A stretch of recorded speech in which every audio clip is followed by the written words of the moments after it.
लेकिन आइए मार्च में मुंबई में प्रॉपर्टी रजिस्ट्रेशन का हाल किस प्रकार का रहा है, पूरी डिटेल लेकर आशीष हमारे साथ जुड़ चुके हैं। आशीष बताइए।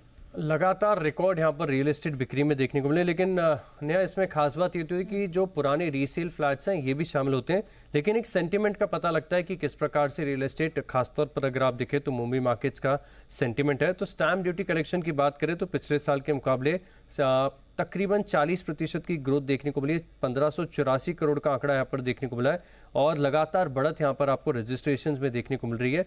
अब खास बात यह है कि जो बिक्री है ये हाई टिकट वाली जो ट्रांजैक्शन होते हैं, बड़े घर जो है इनमें 2 करोड़ से ज़्यादा, वैसे मुंबई में 2 करोड़ से कम में ज़्यादातर इलाकों में कुछ मिलता भी नहीं है, लेकिन ग्रोथ यहीं पर आपको देखने को मिल रही है। अब एक और ख़ास बात खबर ये भी निकल कर आ रही है कि जो रेडी रेकनर रेट है इसमें 2 साल के बाद बढ़ोतरी यहाँ पर आपको देखने को मिली है और मुंबई जैसे कुछ इलाकों में औसतन 3.39% के आसपास 3.5% की जो बढ़त है ये आपको देखने को मिली है। जो अर्बन एरियाज़ हैं मुंबई के अलावा यहाँ पर 6% और म्युनिसिपल कॉरपोरेशन नगर पंचायत यहाँ पर अगर आप देखें तो जो सटे दूर के इलाके हैं इसमें भी 5% की बढ़त देखने को मिली है।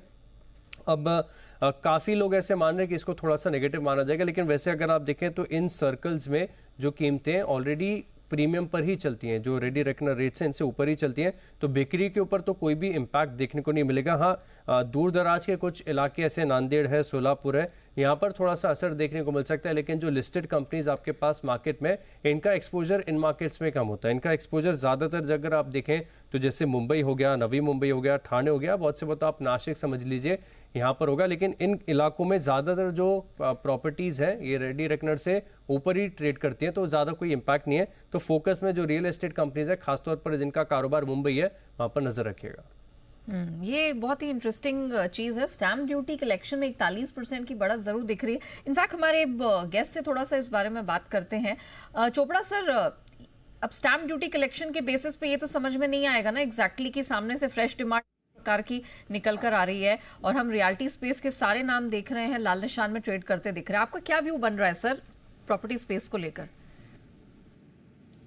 टिपिकली नेहा, किसी भी एसेट क्लास का एक साइकिल होता है और हमने देखा कि 2019 से जो रियल एस्टेट में तेज़ी आनी शुरू हुई वो अब तक बरकरार है। तो मोटा माटी आप देखें तो 7 साल के करीब होने को आ रहा है, 6 से 7 साल, जब हम रियल एस्टेट में कांस्टेंट इंक्रीज देख रहे हैं। और जितने भी मेट्रोज हैं या सेमी मेट्रोज हैं, टीयर 2 टाउन्स तक, टीयर 3 टाउन्स तक भी अच्छी खासी तेज़ी हमने प्रॉपर्टी में देखी। मगर अभी जो मैं कुछ बात करता हूँ अपने दोस्तों से अक्रॉस सिटीज़, मुझे समझ में आता है कि कहीं ना कहीं प्रॉपर्टी प्राइसेस प्लेट्यू कर रहे हैं और रादर इन्वेंट्री में जो सेल्स हैं वो कम हुई हैं, इन्वेंट्री बढ़ी हैं।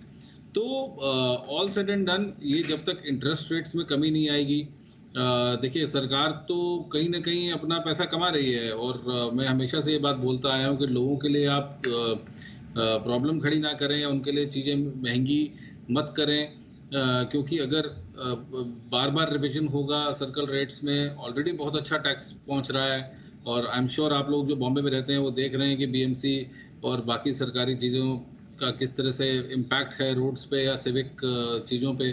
तो I think they are focusing on the wrong thing. वो कहीं ना कहीं एक जो सोच है कि लोगों से जितना ले सकते हैं टैक्स ले लें, तो ये सोच गलत है। आप बेसिकली होम सेल्स को डैम्पन कर रहे हैं। दूसरी बात, हमें नहीं पता कि इस बार आरबीआई गवर्नर जो क्रेडिट पॉलिसी में इंटरेस्ट रेट कम करेंगे। अगर इंटरेस्ट रेट कम होते तो थोड़ा सा इंटरेस्ट रेट सेंसिटिव सेक्टर्स के लिए अच्छा होगा। मगर मेरा ये मानना है कि रियल एस्टेट अब बहुत ज़्यादा यहाँ से तेज़ी तो बची नहीं है और काफ़ी महंगे हो चुके हैं। जैसे आपके कोलीग बोल ही रहे थे कि 2-2.5 करोड़ तक तो कुछ मिलता ही नहीं है बॉम्बे में। तो एक व्यक्ति जो कि 50,000 1 लाख रुपए की तनख्वाह पे है तो वो तो सोच ही नहीं सकता कि मैं कोई अपना घर खरीदूंगा, क्योंकि उसको सूट ही नहीं करेगा, उसके फाइनेंशियल्स में फिट नहीं होगा। तो ये कहीं ना कहीं आप आम आदमी से दूर करते जा रहे हैं अपना घर होने के सपने को। और ये रेट्स बढ़ाना मेरे हिसाब से इस पॉइंट ऑफ टाइम पे कंजम्पशन को स्लो डाउन करेगा और इन्वेंट्रीज और बढ़ेंगी, क्योंकि ऑलरेडी रेट्स बहुत हाई हैं, ऊपर से आप स्टैम्प ड्यूटीज बढ़ा रहे हैं। तो आई थिंक ये कोई इसका इफेक्ट आएगा और इसी वजह से हम देख रहे हैं कि जो काफ़ी रियल एस्टेट कंपनीज हैं वो आज नीचे हैं। दूसरा, जो कमर्शियल सेक्टर में भी काफ़ी ज़्यादा इन्वेंट्रीज पड़ी हैं, चाहे आप गुड़गांव, दिल्ली, बॉम्बे देखें तो जो कमर्शियल नए बने हैं तो वहाँ पर उस हिसाब से ऑक्यूपेंसी नहीं बढ़ी है। बहुत सारी जगहों पर जहाँ पर पहले एमएनसीज दौड़ के जगह ले लेते थे, तो उस तरीके की अभी ऑफटेक नहीं दिखाई दे रहा है। बहुत सारे लोग वर्क फ्रॉम होम पे भी या एक लीन मॉडल पे भी काम कर रहे हैं, जहाँ पर वो बहुत ज़्यादा नए ऑफिस स्पेसेस नहीं ले रहे हैं। तो कहीं न कहीं ऐसा होता है, कोई भी एसेट क्लास पीक आउट होती है और अच्छी तेज़ी देखने के बाद मुझे लग रहा है कि थोड़ा टाइम ठंडा रहेगा रियल एस्टेट, और अगर इस तरीके की चीज़ें हुई तो और ज़्यादा ठंडा हो जाएगा। लोगों की पहुँच से बाहर चला जाएगा तो भी ठंडा रहेगा। तो आई वुड से कि it's not a very welcome move, मगर मैं क्रेडिट पॉलिसी ज़रूर देखूँगा। अगर इंटरेस्ट रेट्स कम आते हैं, नीचे आते हैं, कम होते हैं, तो संभावना अच्छी है कि इंटरेस्ट रेट सेंसिटिव सेक्टर्स को फ़ायदा पहुँचे।